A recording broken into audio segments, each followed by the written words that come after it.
This story is based on true events. The names of characters and cities have been changed for confidentiality purposes. Lakeshore Village is a quiet, idyllic suburb, the kind of place where nothing extraordinary ever seems to happen. The rows of houses are neatly aligned, each with its manicured lawn, blooming flower beds, and trimmed hedges.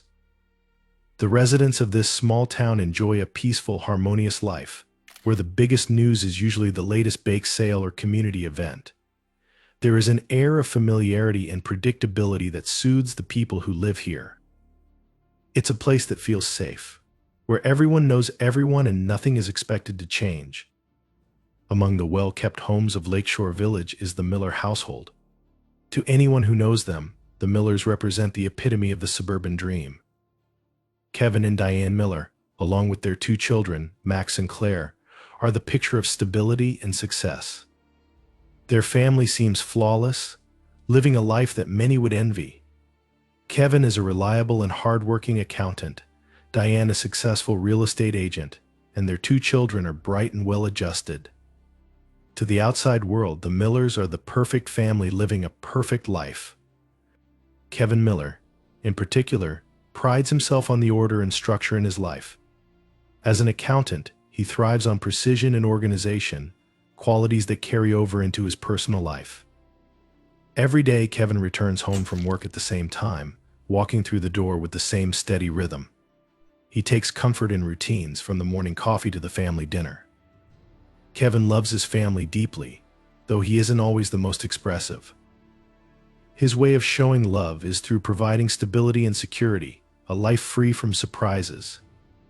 Everything in Kevin's world has a place, and he believes that if everything stays organized, nothing can go wrong.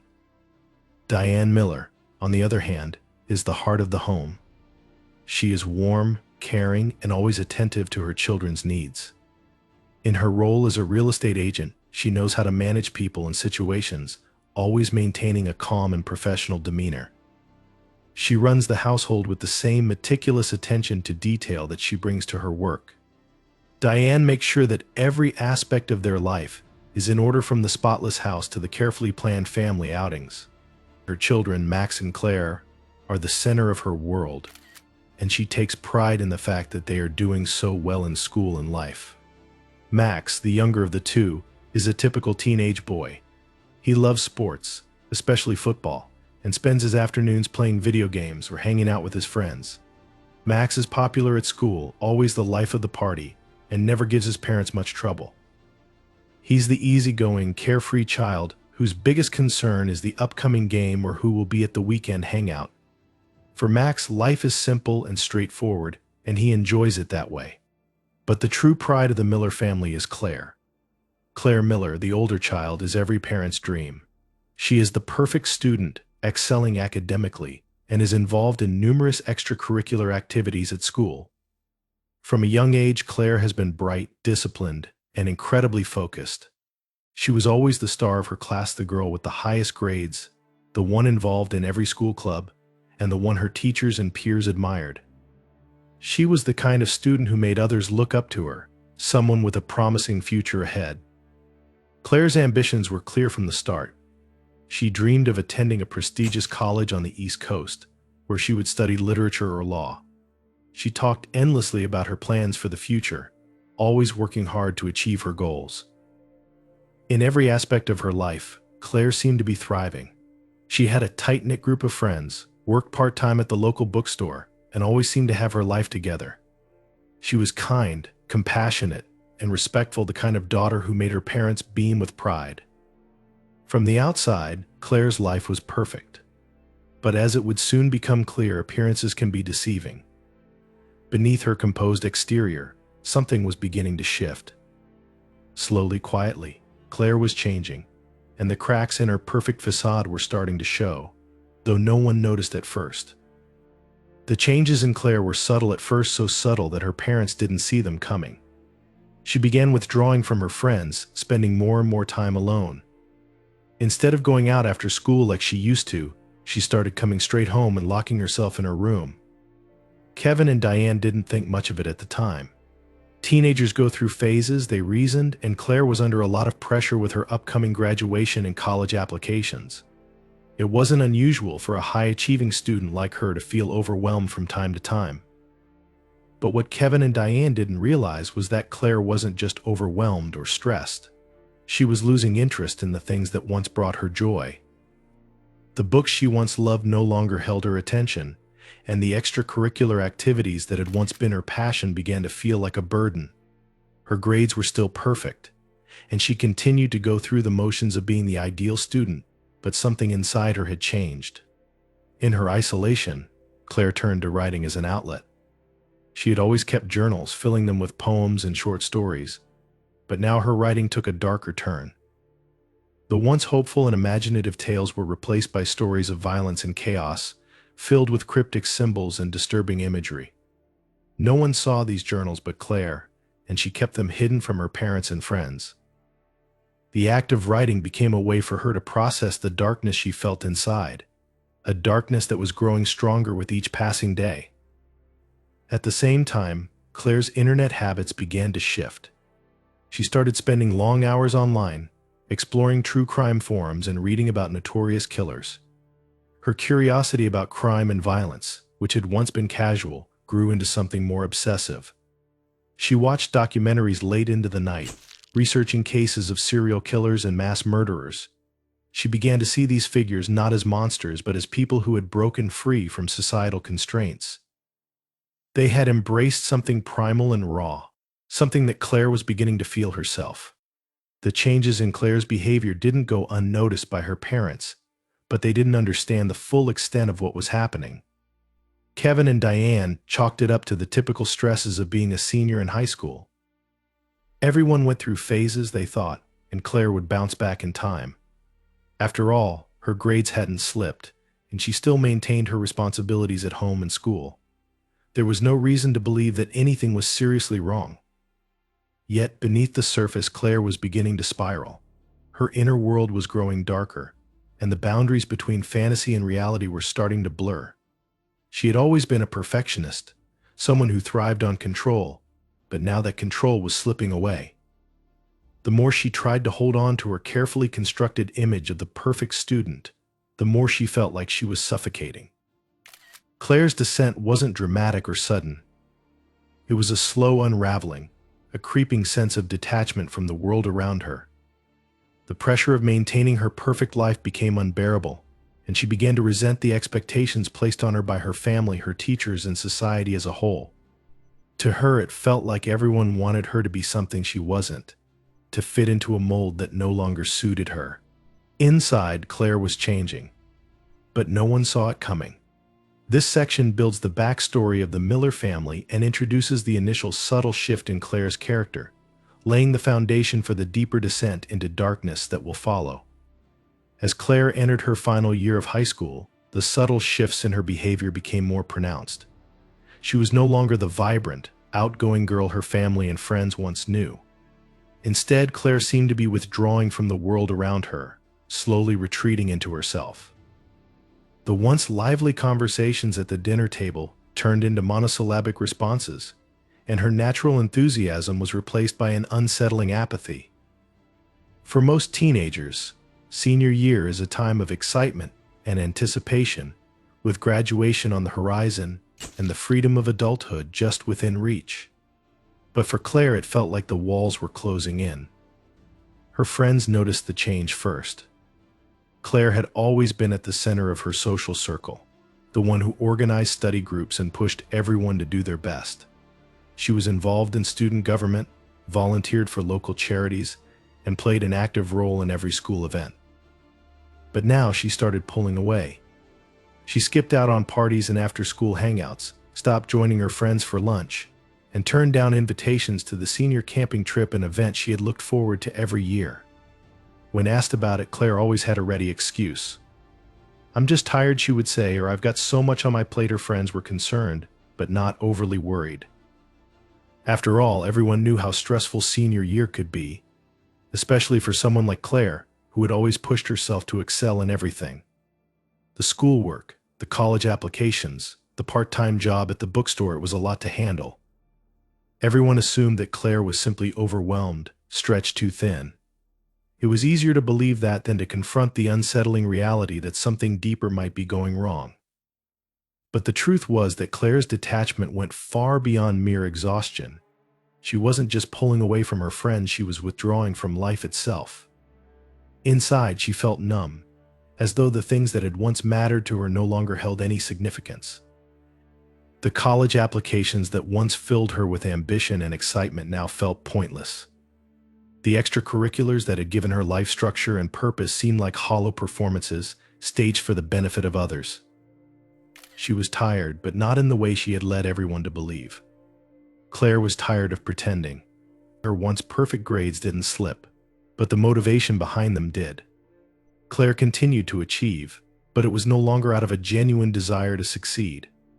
Instead, she was going through the motions, doing what was expected of her without feeling anything. Every day felt like an act, a carefully crafted facade designed to keep the world from seeing the truth that inside, she was falling apart. One of the most significant changes in Claire's behavior was her increasing isolation. She had always been an introvert, preferring the quiet comfort of books to the noise of social gatherings, but now her solitude took on a darker tone. Claire stopped spending time with her family, choosing instead to hide away in her room for hours on end. When Kevin or Diane knocked on her door to check on her, she would respond with the same emotionless answer, "I'm fine." Her parents, both busy with their careers and assuming their daughter was simply going through a phase, didn't push further. They respected her need for privacy, unaware of what was happening behind the closed door. And what was happening behind that door was troubling. Claire had always been a voracious reader, her shelves filled with novels, poetry, and classics. But now her literary taste had shifted. She began to read darker, more disturbing works, novels about murder, violence, and psychological breakdowns. Her once favorite books, the ones filled with hope and inspiration, gathered dust as she immersed herself in stories that reflected her inner turmoil. Her mind became consumed with thoughts of destruction, chaos, and control. She started to see the world through a lens of cynicism and hopelessness, where order was just an illusion and freedom came only through breaking the rules. It wasn't just her reading habits that changed. Claire's writing, once filled with imaginative stories and poems about life, love, and dreams, took on a new tone. She had always kept journals. It was a habit she had picked up in middle school as a way to express her feelings and explore her thoughts. Her parents had encouraged it, believing that writing was a healthy outlet for their creative daughter. But now her journals were filled with violent fantasies, disturbing imagery, and cryptic phrases. Claire wrote about things no one in her life would have recognized: acts of cruelty, meticulous plans for revenge, and fantasies of power over others. The words that filled these pages were chilling, and they marked a stark contrast to the composed, polite girl she presented to the world. No one ever saw these journals. Claire was careful to keep them hidden, locking them away in her desk drawer or hiding them under her bed. She had learned how to keep secrets, and she became increasingly skilled at maintaining her mask of normalcy. At first, Claire's violent fantasies were abstract, disconnected from reality. She wrote about imaginary scenarios, dreamed up events that existed only on the page. But as time went on, her writing became more personal. She began to focus on real people: her classmates, her teachers, even her parents. She detailed the ways she could hurt them, the things she could do to break free from the constraints they represented. Her mind became obsessed with the idea of control, of taking back power over her life by any means necessary. What started as a creative outlet for her emotions had transformed into something far more sinister: a blueprint for destruction. While her family and friends didn't know what was happening in her journals, they couldn't help but notice the changes in her outward behavior. Diane, always the more intuitive parent, began to feel a gnawing sense of unease about her daughter. There were moments late at night when Diane would stand outside Claire's door, listening for any signs of distress. Sometimes she would knock, offering to talk, but Claire would always respond the same way: "I'm fine, Mom. Just tired." But Diane knew something was wrong. She just couldn't pinpoint what it was. Kevin, more practical and less prone to emotional intuition, didn't share Diane's concerns. He saw Claire's withdrawn behavior as normal teenage angst, nothing more. She's under a lot of pressure, he would say when Diane expressed her worries. Senior year is tough. She'll bounce back. Kevin's belief in routine and structure led him to downplay the signs of trouble. As long as Claire was keeping up with her responsibilities, he didn't see a reason to intervene. And Claire made sure she kept up appearances.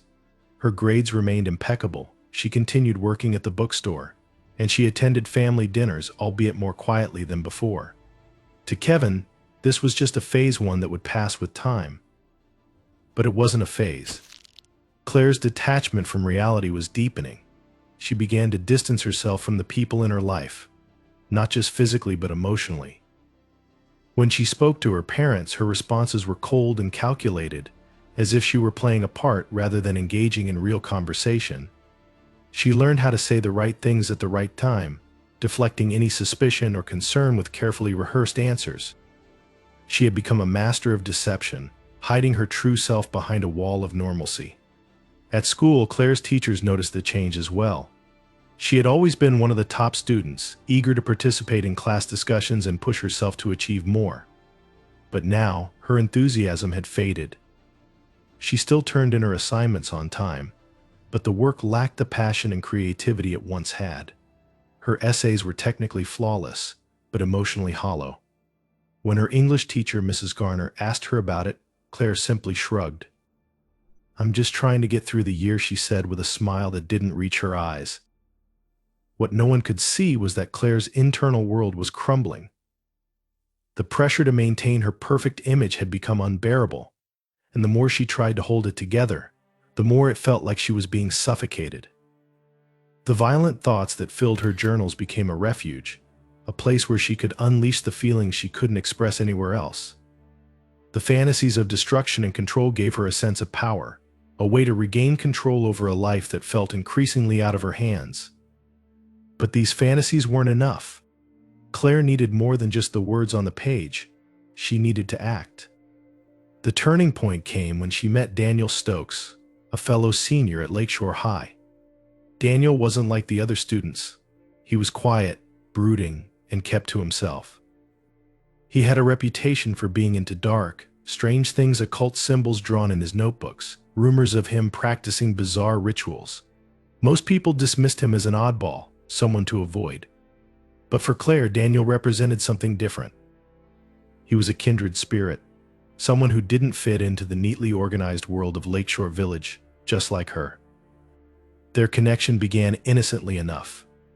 They were paired together for a group project in AP English, and at first, their conversations were limited to the assignment. But it wasn't long before they started talking after class, sharing their thoughts on life, death, and the meaningless expectations of society. Daniel had a way of drawing people in, especially those who were vulnerable. He spoke with a quiet confidence, an understanding of the world that made Claire feel seen in a way she hadn't before. He didn't judge her for her thoughts, didn't expect her to conform to anyone's standards. Instead, he encouraged her to explore her darker side. As their friendship deepened, Daniel introduced Claire to a world she had only read about. He showed her websites and forums where people like them shared there. The moment Claire met Daniel Stokes marked a turning point in her life. If Claire had been quietly unraveling before, Daniel was the one who accelerated her descent into darkness. Daniel was unlike anyone Claire had known before, mysterious, quiet, and deeply enigmatic. His presence in her life began innocently enough, but it quickly transformed into something far more dangerous. He was the match that lit the fuse of Claire's growing disillusionment, feeding her darkest thoughts and helping to guide her down a path of chaos and violence. Daniel wasn't a typical student at Lakeshore High. He had always been on the fringes, never quite fitting in with any group, yet not completely isolated either. He was the type of person people noticed but couldn't figure out. Tall, with sharp features and an intense, brooding gaze, Daniel exuded an air of quiet intensity that made people uneasy. He dressed in dark, oversized clothing that seemed to hang loosely on his frame, and his pale skin only accentuated his ghostly appearance. Rumors swirled about him. Some said he was into witchcraft or practiced strange occult rituals. Others whispered that he had a fascination with death and darkness, keeping a notebook filled with cryptic drawings and symbols. Most of these rumors were dismissed as typical high school gossip, but Claire was intrigued by Daniel from the moment she first saw him. It was during their AP English class that Claire and Daniel's paths crossed. The teacher had assigned a group project on Gothic literature, and Claire, to her surprise, was paired with Daniel. At first, Claire wasn't sure what to make of him. He barely spoke, preferring to listen rather than engage in small talk. But something about him drew her in. There was a quiet understanding in his eyes, as though he could see through the superficiality of the world around them, just as she did. They worked together on their project, discussing novels like Frankenstein and Wuthering Heights, and Claire found herself opening up to him in ways she hadn't with anyone else. What began as academic discussions soon shifted into something deeper. Daniel had a way of steering their conversations toward the darker aspects of life-death, suffering, and the fragility of existence. He wasn't morbid in the way other students who dabbled in dark things were. There was a chilling calmness in the way he spoke about these topics, as if he had spent years thinking about them and had come to accept the inherent chaos of the world. For Claire, who was already grappling with feelings of isolation and a growing detachment from the expectations placed on her, Daniel's perspective was both unsettling and alluring. He spoke the language of her inner turmoil, validating the thoughts she had been afraid to confront. Soon, Claire and Daniel began spending more time together outside of school.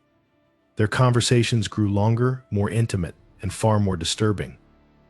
They would meet at the local library after hours, sitting in the dimly lit corners of the stacks where no one would overhear them. There, they delved into conversations about the meaninglessness of societal norms, the oppressive nature of expectations, and increasingly the idea of breaking free from those constraints.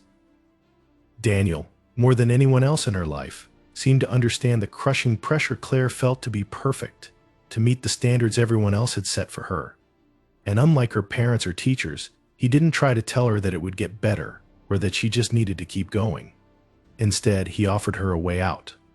Daniel introduced Claire to a world she had only imagined in her darkest thoughts, an underground network of people who rejected societal rules entirely.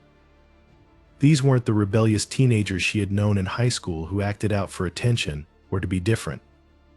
These were people who lived on the fringes of society, who saw the world as inherently corrupt and believed in tearing down its structures. They rejected authority, order, and morality, embracing chaos as the only true freedom. Violence, to them, wasn't a crime, it was art, a form of expression that allowed them to reclaim control over their lives and the world around them. At first, Claire was hesitant.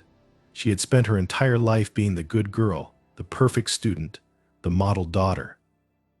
The idea of stepping into this shadowy world of rebellion and violence was terrifying. But it was also thrilling. The more time she spent with Daniel, the more she began to feel like the life she had lived up until now had been nothing but a performance. All the achievements, all the accolades, all the smiles, they were just masks she wore to please other people. With Daniel, she didn't have to pretend. She could be herself, and if that self was someone who rejected the world's rules, so be it. As their relationship deepened, so did the intensity of their conversations. What started as abstract discussions about freedom and control soon turned into something far more tangible. Daniel began to share with Claire some of the darker communities he was involved in, forums and online spaces where people like them congregated. These were places filled with people who glorified violence, who shared videos and images of brutality, and who believed that true power came from the ability to inflict pain. Claire, who had always been drawn to stories of crime and killers, now found herself immersed in a world where those fantasies were no longer just stories. They were reality. The deeper Claire ventured into this world, the more her perspective on life began to shift. The lines between right and wrong, fantasy and reality, started to blur. What had once been dark, fleeting thoughts in the back of her mind now felt like logical conclusions. If the world was corrupt, if society was oppressive, then why should she continue to follow its rules? Why should she continue to play the role of the perfect daughter, the perfect student, when it brought her no real happiness? In her mind, breaking free meant embracing the chaos she had spent so long suppressing. But Daniel wasn't just an observer of this world, he was a participant. He had been engaging with these communities for years, honing his own beliefs and testing the boundaries of what he could get away with.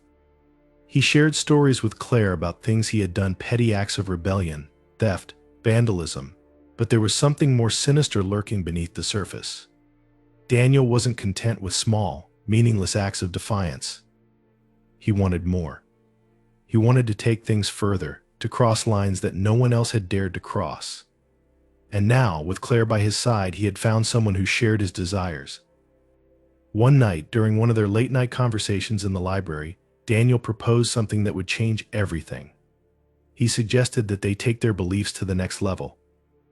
He spoke calmly, almost casually, about the idea of committing an act of violence not out of anger or hatred, but as an expression of their rejection of society. It would be a way for them to prove that they were truly free, that they weren't bound by the rules and expectations of the world around them. Claire, who had been spiraling deeper into her own darkness, didn't flinch at the suggestion. In fact, the idea intrigued her. It wasn't that Claire wanted to hurt anyone. At least that's what she told herself.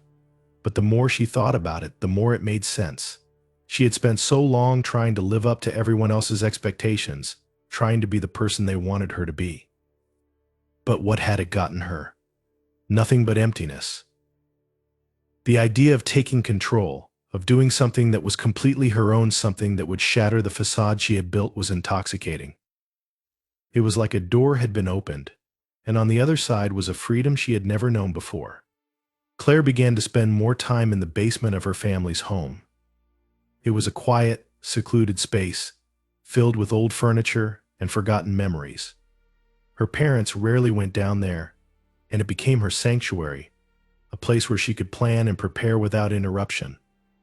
She spent hours down there, sometimes late into the night, working on something she never fully explained to her parents. Diane, who had grown increasingly worried about her daughter's behavior, asked Claire once what she was doing in the basement. Claire smiled a cold, distant smile that didn't reach her eyes and said, "Just organizing some things." But Claire wasn't organizing. She was preparing. Her journals, once filled with vague fantasies, now contained detailed plans. She wrote about the people in her life, her family, her friends, her teachers, and how they represented the things she needed to escape. She began to see them not as individuals but as symbols of the constraints that had been placed on her. Her parents, who had always pushed her to succeed, were no longer just her caregivers. They were the embodiment of the societal pressure that had suffocated her for so long. In her mind, they were part of the problem, part of the system that needed to be broken. And Daniel was right there with her, every step of the way. He encouraged her, validated her, and pushed her to take her plans further. He shared his own thoughts, his own fantasies, and together they began to craft a vision of what their future could look like. It wasn't a future filled with college degrees and successful careers. It was a future where they were in control, where they could do whatever they wanted, free from the rules of the world around them. Claire and Daniel had crossed a line, though neither of them fully realized it at the time. What had started as conversations about breaking free from societal expectations had morphed into something much darker. They weren't just talking about rejecting the world anymore, they were talking about destroying it. But there was still one question that lingered in Claire's mind, one final. By the time Claire's thoughts and desires began to coalesce into something tangible, she had already crossed many lines in her mind. But the idea of acting on those dark fantasies still held a layer of hesitancy, not because of fear or guilt, but because once that line was crossed, there would be no going back. Her relationship with Daniel Stokes had grown stronger, more intimate, and far more dangerous. They shared the same rejection of the world around them, and together they began to nurture the idea that violence was the ultimate form of liberation. The question was no longer whether they should act, but when. The final descent into action started on a cold night in early May. The town of Lakeshore Village was quiet, as it always was, but for Claire, everything had changed. Her mind was buzzing with the plans she had meticulously laid out in her journal. The pressure she had felt for years to succeed, to be perfect, to live up to everyone's expectations had transformed into something unrecognizable. It had morphed into a desire for control, for power, for freedom. And that freedom, she believed, could only be achieved through destruction. Daniel was instrumental in pushing Claire further toward the edge. He, too, had grown restless, his need for action festering as the months passed.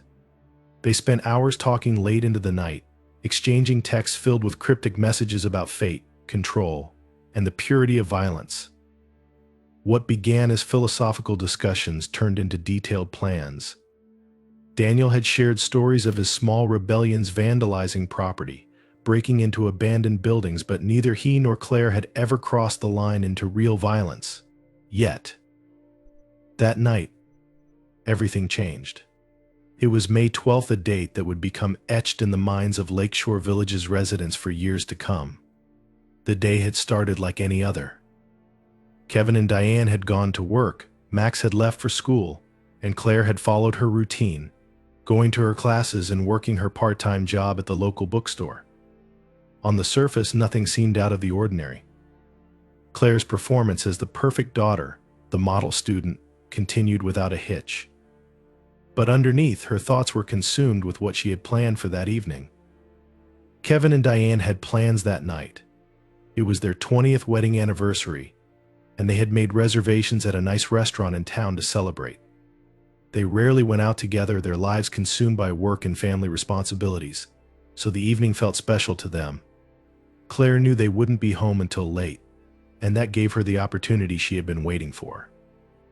After dinner, Kevin and Diane returned to a house that was unnervingly silent. It wasn't unusual for Claire to stay up late studying or reading in her room, but something about the stillness in the air felt wrong. Diane was the first to notice the small signs that something wasn't right. The back door was slightly ajar, and there was an odd, metallic smell lingering in the air. It was faint but unmistakable. "Claire," Diane called, her voice tentative as she stepped into the darkened house. No response. Kevin, sensing Diane's unease, moved toward the staircase, thinking perhaps Claire was asleep. But something in the pit of his stomach told him that wasn't the case. Diane, following her instincts, made her way down to the basement. She hadn't been down there in weeks. It was mostly used for storage, filled with old furniture, holiday decorations, and boxes of forgotten belongings. Claire had spent more time in the basement recently, but whenever Diane had asked what she was doing down there, Claire had brushed her off with vague answers about organizing. But now, as Diane descended the creaky wooden stairs, her heart began to race.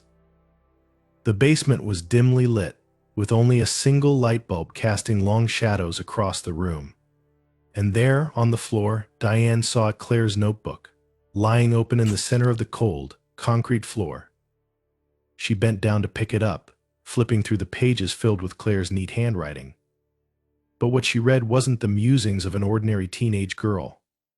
The notebook was filled with detailed descriptions of death, violence, and power. There were drawings, crude, unsettling sketches of faces with hollow eyes and twisted expressions, and the words "remove the mask, necessary cleansing control" were scrawled over and over again. Diane's hands trembled as she shut the notebook, a growing sense of dread tightening in her chest. She couldn't fully process what she was seeing. This wasn't Claire. This couldn't be Claire. Upstairs, Kevin called for Claire again, his voice growing more urgent. Diane quickly made her way back up, clutching the notebook to her chest, her breath shallow. When she reached the top of the stairs, Kevin met her with a look of confusion and concern. "She's not here," Kevin said, his voice clipped, though he was trying to stay calm. "Maybe she went to the library or something. She's been studying all week." But Diane knew, deep down, that something was terribly wrong. "I found this," she whispered, holding out the notebook. Kevin took it, flipping through the pages with furrowed brows. The more he read, the deeper his frown became. By the time he reached the final page, his confusion had turned to disbelief. "What the hell is this?" Kevin asked, his voice tight with frustration. He looked up at Diane, hoping she had an explanation, but her pale face told him she was just as lost as he was. "I don't know," Diane whispered, her voice shaky. "This isn't Claire. This doesn't make any sense." Kevin, always the more pragmatic of the two, tried to rationalize what they were seeing. "She's been watching all that true crime stuff," he muttered, shaking his head. "Maybe she's just writing. I don't know, some kind of fantasy. You know how kids get obsessed with weird things. It's probably nothing. But even as he said the words, Kevin didn't believe them. The notebook wasn't just a creative outlet. It was something much darker. Desperate for answers, they checked Claire's phone location using a family tracking app. The signal showed her just a few miles away, near the edge of the woods on the outskirts of Lakeshore Village. It was almost midnight, and the woods were the last place anyone should be at this hour. Why would she be out there? Diane asked, her voice rising with fear. I don't know, Kevin replied, grabbing his keys. But we need to find her. The drive to the woods was tense and silent, with Kevin gripping the steering wheel tightly, his knuckles white. The road wound through dark, narrow paths lined with trees that seemed to loom closer the further they drove. Diane stared out the window, her mind racing with 1,000 possibilities, each one more terrifying than the last. The woods had always been a local spot for teenagers to gather for bonfire parties or camping trips, but it was quiet this time of year, too early for gatherings. As they pulled closer, the sight of a parked car sent a wave of dread through them. It was Claire's car. Kevin pulled over, and they both stepped out into the cool night air. The silence was deafening, broken only by the sound of their footsteps crunching on the gravel road. The car was empty, but the driver's door was unlocked. On the seat, they saw the same notebook Diane had found in the basement, but this time, a new entry had been added, written in Claire's familiar handwriting. The hunt begins tonight. I see their true faces. A cold shiver ran down Diane's spine as she read the words. Kevin, pacing beside the car, muttered curses under his breath, his frustration mounting with every second that passed. They had no idea where Claire was, but the growing sense of dread told them something was terribly wrong. We should call the police, Diane whispered, her voice barely audible. Something's not right. Kevin hesitated, still clinging to the hope that this was all some misunderstanding. Let's not jump to conclusions, he said, though his own voice betrayed his doubt. We'll find her. We don't need to overreact. But before they could take another step, a sound echoed through the woods, the faint crack of snapping twigs. They both froze, their eyes scanning the darkened tree line.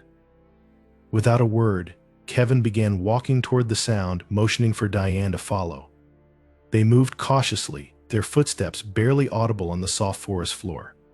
The trees stretched high above them, their branches twisting like skeletal arms under the pale moonlight. After a few minutes of walking, they saw something up ahead. Or rather, someone. Claire was standing in a small clearing, her back to them. She was eerily still, her arms hanging limply by her sides. Her dark hair moved slightly in the breeze, but she made no attempt to acknowledge her parents' presence. She was staring at something on the ground, though from their angle, Kevin and Diane couldn't see what it was. Claire, Kevin called out, his voice tentative, unsure.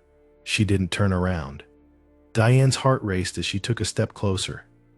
Honey, what are you doing out here? Finally, Claire moved. Slowly, deliberately, she turned to face them, her expression blank, emotionless. But it wasn't her vacant stare that made Diane's breath catch in her throat.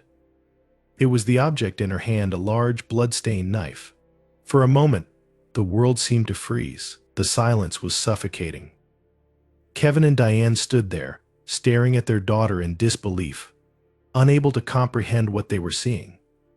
Claire, their sweet, bright Claire, just stood there, the knife glinting in the moonlight. And behind her, lying on the ground, was the lifeless body of Daniel Stokes.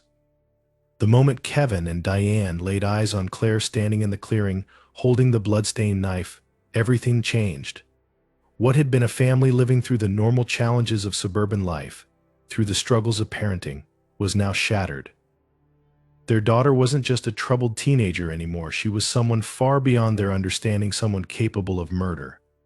The dead body of Daniel Stokes lying on the forest floor, his throat slashed open, confirmed a terrible truth. Claire had crossed a line that couldn't be undone. For a few seconds, no one moved. The knife gleamed in Claire's hand, her expression unreadable, and the tension in the air was suffocating. Kevin and Diane, paralyzed by shock and fear, could barely comprehend what they were seeing. Their sweet, brilliant daughter, the girl they had raised, nurtured, and believed they knew so well, had killed someone. The reality of that moment hit them like a tidal wave. It was Kevin who finally broke the silence. His voice trembled, his mind racing as he struggled to find the words. "Claire, what have you done?" Claire's face remained emotionless, her eyes cold and distant, as though she didn't even recognize them. She tilted her head slightly, as if confused by the question. Then, in a voice that was eerily calm and detached, she replied, "I had to. I had to see what it felt like." Diane, her heart pounding in her chest, stepped forward, tears streaming down her face. "Claire, please, put the knife down. We can help you. Just tell us what's going on." But Claire didn't move. Instead, she looked down at Daniel's body, as though she had forgotten it was there. "He wanted this," she said quietly. "He wanted to know what it felt like, too." Kevin's stomach churned as the full weight of Claire's words hit him. This wasn't a moment of panic or impulse. This was premeditated. This was something Claire had planned, something she had done with cold, calculated intent.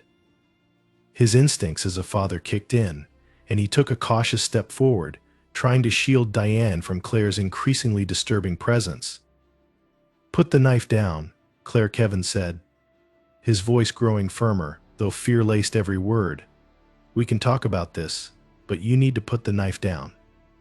Claire's gaze flickered toward him, her eyes narrowing slightly. For a brief moment, it seemed as if she might comply. Her grip on the knife loosened, her posture softening just a fraction. But then something changed. A dark smile spread across her face, a smile that sent a chill down Kevin's spine. It wasn't a smile of joy or relief. It was something darker, something terrifying. "They never understand," Claire whispered, her voice almost a growl. "None of them understand." And then, without warning, she turned and bolted into the darkness of the woods. Kevin's instincts kicked in, and he lunged forward, his voice rising in panic. "Claire!" Stop, but it was too late. Claire had disappeared into the thick forest, her figure swallowed by the shadows. For a few moments, Kevin and Diane stood there in stunned silence, their minds reeling from what had just happened. The stillness of the forest was broken only by the sound of Diane's sobs and Kevin's ragged breathing. Daniel's lifeless body lay on the ground before them, a grotesque reminder that their daughter had become someone they no longer recognized. We have to call the police," Diane whispered through her tears, her hands trembling as she clutched Kevin's arm. "We can't handle this on our own." Kevin, still in shock, nodded numbly. His mind was racing, a torrent of conflicting emotions flooding his thoughts. Fear, disbelief, anger, and an overwhelming sense of helplessness consumed him. He fumbled for his phone, his fingers shaking as he dialed 911. "There's been a murder," Kevin stammered into the phone. "My daughter, she killed someone, and now she's gone. Please, we need help." The call set off a chain of events that would change the Millers' lives forever. Within minutes, police officers descended upon the scene, their flashing lights cutting through the dark forest. The once peaceful town of Lakeshore Village was about to be shaken to its core. The small clearing where Daniel Stokes' body lay became the epicenter of a frantic investigation. Police officers cordoned off the area with yellow tape, marking the ground where Claire had stood, her knife still fresh with blood. For Kevin and Diane, the next few hours were a blur of flashing lights, stern-faced officers, and endless questions. They were separated for individual questioning, each recounting the horrifying details of what had happened. Diane, still in shock, could barely form coherent sentences as she described the scene: Claire, the knife, Daniel's lifeless body. It all seemed surreal, like a nightmare from which she couldn't wake. Kevin, who had always prided himself on being calm and composed, found himself struggling to keep it together. He answered the officers' questions as best he could, but the sheer horror of the situation left him numb. Every time he tried to explain what had happened, his mind would drift back to the image of Claire's cold, detached face as she spoke about the murder so casually, so matter-of-factly. It didn't make sense. How had their daughter, their brilliant, kind daughter, become capable of something like this? As the investigation unfolded, one question loomed larger than any other: where was Claire? The police were quick to launch a manhunt, combing the woods and surrounding areas for any sign of her. The forest stretched for miles, dense and difficult to navigate in the darkness. But the officers pressed on, using flashlights and search dogs to scour every inch of the terrain. Claire had vanished without a trace, and the fear that she might strike again hung heavily in the air. Back at the Miller household, the tension was unbearable. Kevin and Diane were kept in the loop by the lead investigator, Detective Morgan, who had taken charge of the case. Morgan was a no-nonsense, experienced detective, the kind of man who had seen his fair share of tragedies. But even he seemed unsettled by the case at hand. A bright, promising teenage girl, capable of cold-blooded murder, was now on the run. It was the kind of story that would dominate headlines, and Lakeshore Village was about to become the center of a media storm. Kevin and Diane, meanwhile, were grappling with their own personal nightmare. Their daughter was a fugitive, and they had no idea where she was or what she was planning. The police had uncovered Claire's notebooks, the ones filled with violent fantasies and detailed plans, and the officers had been quick to conclude that Daniel Stokes wasn't her only intended victim. Claire's writings had been clear: she had more people on her list. Among the names scrawled in her notebook were two that sent a fresh wave of terror through Kevin and Diane, their own names. The discovery was devastating. Claire had been planning this for months, maybe even longer. The girl they had loved and cared for, the girl they had raised, had intended to kill them. It didn't make sense, but the evidence was there, staring them in the face. Claire had viewed them as part of the system that oppressed her, as symbols of the constraints she had wanted to break free from. In her mind, they weren't just her parents. They were obstacles in her path to freedom. The revelation left Kevin and Diane reeling. They had spent their lives protecting Claire, giving her everything she needed to succeed, to thrive. How could this have happened? How could they have missed the signs? As the days passed, the search for Claire intensified. The police set up roadblocks, alerted neighboring towns, and issued bulletins to the media. Claire Miller, once the pride of her community, was now a wanted criminal, her face plastered on every news station and newspaper. The story of the Lakeshore Killer, as the media had dubbed her, spread like wildfire, turning the quiet town into a media circus. Reporters descended upon Lakeshore Village, eager for any new development in the case. News vans lined the streets, and the once quiet neighborhood was now filled with the constant hum of camera crews and journalists. Everyone wanted to know the same thing: where was Claire Miller, and why had she done this? The Millers, already devastated by the events of May 12th, found themselves thrust into the spotlight in ways they could never have imagined. Their home, once a sanctuary, now felt like a prison under constant surveillance. They couldn't leave the house without being bombarded by reporters shouting questions, cameras flashing in their faces. Kevin, ever the pragmatic one, tried to keep his composure. He knew that they needed to cooperate with the police, that they needed to stay strong for their son Max, who was struggling to make sense of the chaos that had engulfed their family. But inside, Kevin was falling apart. His guilt weighed heavily on him.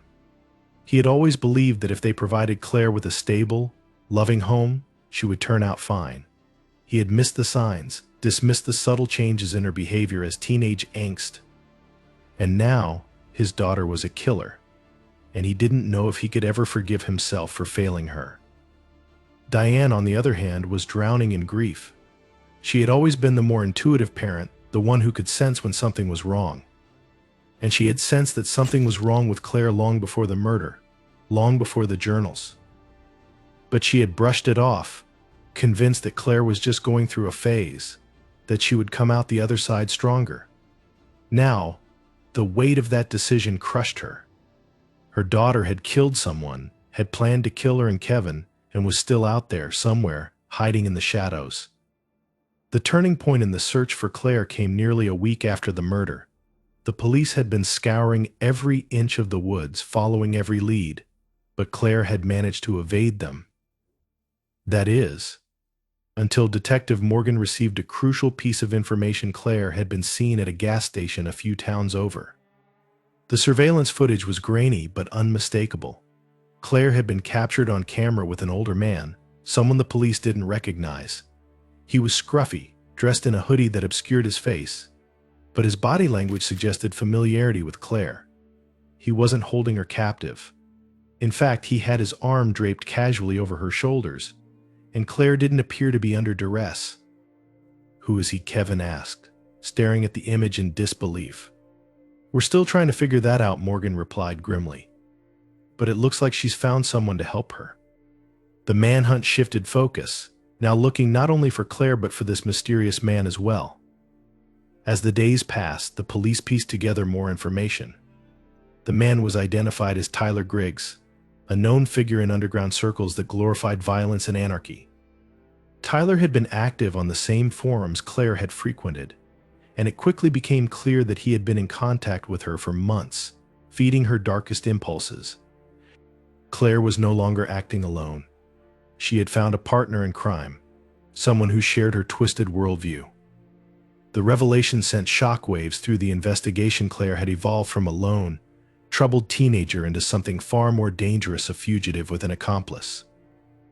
The question now was whether the police could find her before she killed again. The discovery of Tyler Griggs' involvement in Claire's descent into violence changed the trajectory of the search. The police now understood that Claire wasn't just a runaway or a troubled teenager spiraling out of control. She had an accomplice, and together, they posed a serious threat. As authorities tracked Tyler's online activity and cross-referenced his connections to Claire, the full extent of their relationship came to light. They had been communicating through dark, fringe forums that glorified violence, discussing not only their disdain for societal norms but also their twisted plans for the future. The idea of freedom through destruction had taken hold of Claire, and Tyler had fanned the flames. Detective Morgan, the lead investigator, had been pulling long hours, trying to piece together the trail of evidence. With every new clue, the situation grew more dire. Claire and Tyler weren't just hiding, they were planning something. The details in Claire's journals suggested she had been preparing for more than just Daniel Stokes' murder.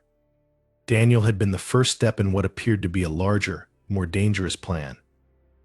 The fear now was that Claire and Tyler would escalate their actions, moving from isolated violence to something even more horrific. The gas station sighting had given the police a fresh lead, but Claire and Tyler had disappeared again. For days, the authorities scoured nearby towns, searching for any trace of them, but Claire seemed to always be one step ahead. It was as if she knew exactly how to avoid detection, which made sense considering how meticulous her planning had been. The police knew they were running out of time. Then, a breakthrough came in the form of a confession. One of Tyler's associates, a low-level member of the same anarchist circles, was picked up on a minor drug charge. Under pressure, he cracked and revealed that Tyler and Claire were hiding out in a remote cabin deep in the woods, far away from any prying eyes. The cabin belonged to one of Tyler's distant relatives, and it had been abandoned for years. This was where Claire and Tyler had gone to escape the authorities and, as the associate suggested, to plan their next move. For Kevin and Diane, the news brought a mixture of relief and dread. On the one hand, they were closer to finding their daughter than they had been in days. But on the other hand, they feared what that confrontation would bring. Claire was no longer the daughter they had known. She had transformed into someone cold, calculating, and capable of murder. They didn't know what would happen when the police finally caught up with her, and the uncertainty was suffocating. The raid on the cabin was set to take place early in the morning. A tactical team was assembled, and Detective Morgan kept Kevin and Diane informed of the plan. But despite the police's warnings to stay home, Kevin and Diane couldn't bring themselves to sit idly by, waiting for news.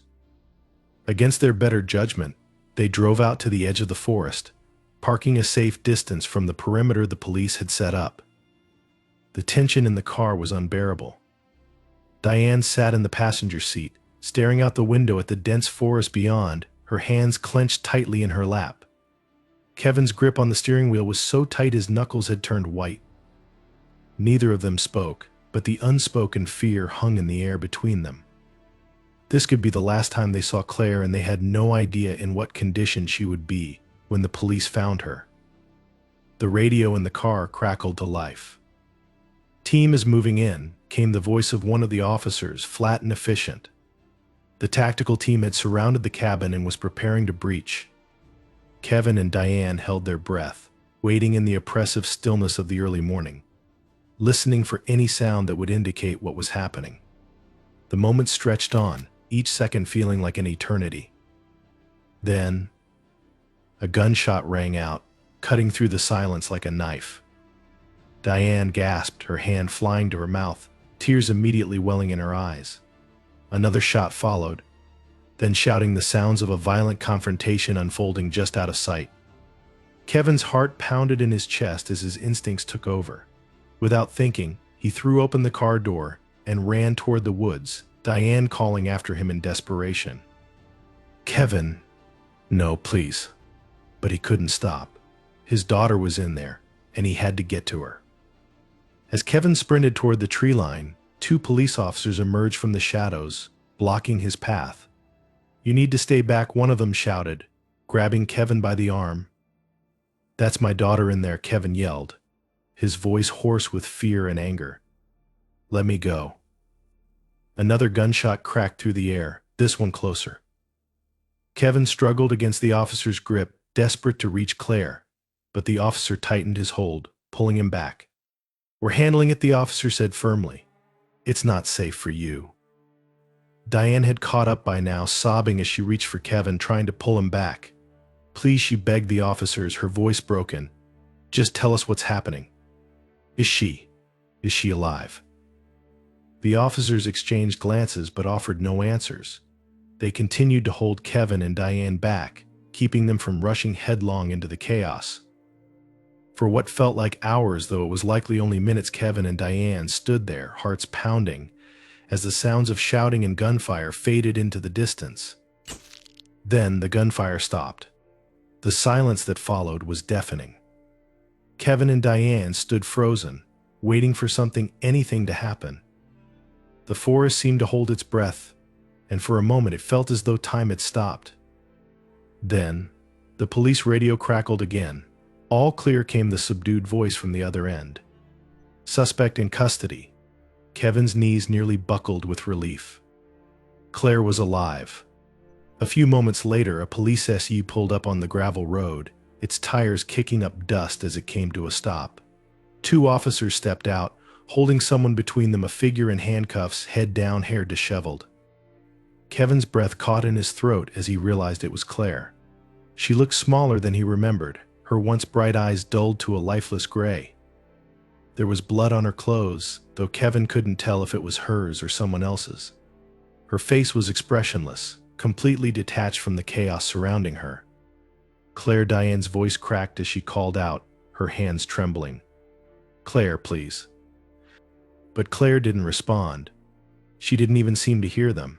Her gaze remained distant, as though she were looking through them rather than at them. The officers guided her into the back of the SUV, shutting the door behind her with a heavy thud. Kevin stood there, staring at the car as it pulled away, taking Claire with it. His daughter, the girl he had raised, loved, and believed he knew so well, was gone. The Claire he had known was gone, replaced by someone cold and unrecognizable. And just like that, she was taken away, leaving Kevin and Diane standing in the cold, empty forest, their hearts broken beyond repair. The days following Claire's capture were a blur of legal proceedings, media frenzy, and emotional devastation. Claire was taken into custody, charged with multiple counts of first-degree murder, and her trial was set to become a national spectacle. The media descended upon Lakeshore Village, eager to report on every lurid detail of the case.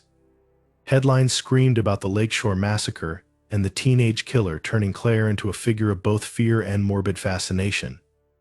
For Kevin and Diane, the trial was a nightmare they couldn't escape. They were forced to relive the horrors of what had happened, listening to prosecutors detail Claire's cold, calculated actions.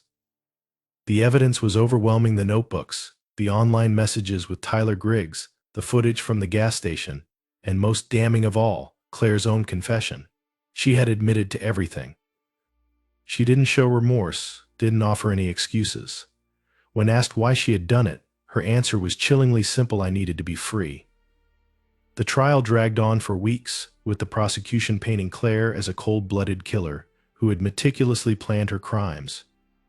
The defense, on the other hand, argued that Claire had been manipulated by Tyler Griggs, that she had been suffering from a severe dissociative disorder, and that she wasn't fully responsible for her actions.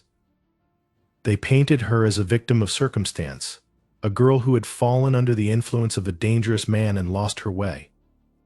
But no matter how the defense tried to spin the story, the facts were undeniable. Claire had killed Daniel Stokes in cold blood. She had intended to kill others, including her own parents, and now she would have to face the consequences. When the verdict finally came in, it was no surprise. Claire was found guilty on all counts: first-degree murder, conspiracy to commit murder, and attempted murder. The judge handed down the harshest possible sentence: life in prison, without the possibility of parole.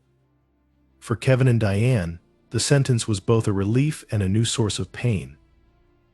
They had lost their daughter long before the trial began, but hearing the finality of the sentence drove the reality home. In the months that followed, Kevin and Diane tried to rebuild their lives, but the weight of what had happened never left them. Their once peaceful home had become a place of quiet despair, filled with memories they couldn't escape. Kevin threw himself into work, trying to keep his mind occupied, but every time he passed Claire's empty room, the pain resurfaced. Diane, on the other hand, withdrew from the world, spending her days in silence, haunted by the loss of the daughter she thought she knew. They visited Claire once, a few months after the trial. It was a painful, heartbreaking visit. Claire had shown no remorse, no emotion. She was the same cold, detached person they had seen in the woods that night. After that visit, Kevin and Diane decided they couldn't go back. Claire was gone, and they had to accept that. Eventually, they left Lakeshore Village, moving to a small town far away from the memories of their old life. But even in their new home, the weight of what had happened followed them. The guilt, the grief, and the questions they would never have answers to haunted them every day. How had this happened? Could they have prevented it? Why had Claire chosen this path? Years passed, but the pain never fully healed. Kevin and Diane rarely spoke of Claire, except in whispers late at night when the silence became too much to bear. They had survived, but they hadn't truly moved on. They were left with the memories of a daughter who had once been full of life and promise, and the knowledge that the person she had become was someone they could never understand. In the end, the only truth they were left with was this: Claire had made her choices, and they had to live with the consequences. There was no understanding, no closure, only the quiet, suffocating grief of a family torn apart by violence and the darkness that had consumed their daughter.